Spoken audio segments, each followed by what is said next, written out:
Dubai company ಮೂಲಕ Ranya black and white ಆಟ. DRI ಮುಂದೆ ತರುಣ್ ಬಿಚ್ಚಿಟ್ಟ ಬಿಗ್ ಬ್ಲಾಸ್ಟಿಂಗ್ ಕಹಾನಿ. ಇಡಿ ಸಿಬಿಐ ರನ್ಯಾ ರಾವ್ ಜನ್ಮ ಜಾಲಾಡೋದು ಫಿಕ್ಸ್.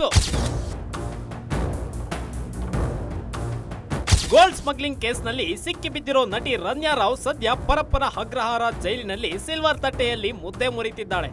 ಆದರೆ ಡಿಆರ್ಐ ಅಧಿಕಾರಿಗಳ ಮುಂದೆ Ranya crime partner Tarun Raju big blasting ಮಾಹಿತಿಯನ್ನ ಬಿಚ್ಚಿಟ್ಟಿದ್ದಾನೆ. ಇಬ್ಬರು ಸೇರಿ ದುಬೈನಲ್ಲಿ ಸ್ಥಾಪಿಸಿದ್ದ ಕಂಪನಿ, ಅದರ ಉದ್ದೇಶ, ಚಿನ್ನ, ಹಣದ ವಹಿವಾಟು ಹೇಗೆಲ್ಲಾ ಇತ್ತು ಅನ್ನೋದನ್ನ ಬಟಾಬಯಲು ಮಾಡಿದ್ದಾನೆ. ತರುಣ್ ಕೊಟ್ಟಿರೋ ಈ ಮಾಹಿತಿಗಳೇ ಇಡಿ ಸಿಬಿಐಗೆ ಮತ್ತೊಂದು ಅಸ್ತ್ರವಾಗಿದೆ.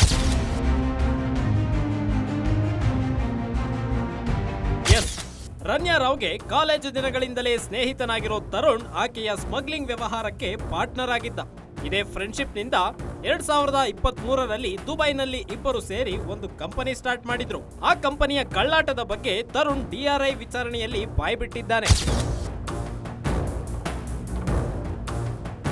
ಇಷ್ಟಲ್ಲದೆ ಹವಾಲಾ ಮೂಲದ ದುಬೈಗೆ ಹಣ ಸಪ್ಲೈ ಆಗ್ತಿದ್ದ ಬಗ್ಗೆಯೂ ತರುಣ್ ಡಿಆರ್ಐ ಮುಂದೆ ಹೇಳಿಕೆ ನೀಡಿದ್ದ.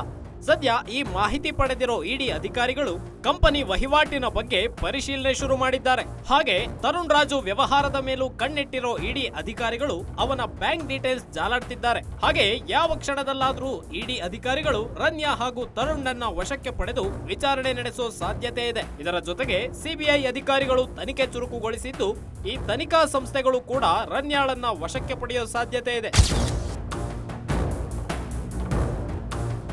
ಇನ್ನು ಪ್ರಕರಣದ ಸಂಬಂಧ ರನ್ಯಾ ಪತಿ ಜತಿನ್ ಹುಕ್ಕೇರಿ ಹೈಕೋರ್ಟ್ ಕದ ತಟ್ಟಿದ್ದಾರೆ.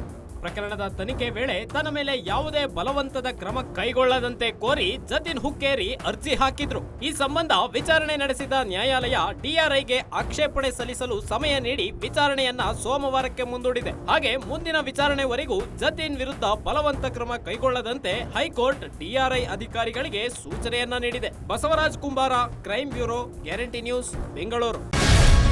ಗ್ಯಾರಂಟಿ ನ್ಯೂಸ್, ಸುದ್ದಿ ಖಚಿತ, ನ್ಯಾಯ ನಿಶ್ಚಿತ.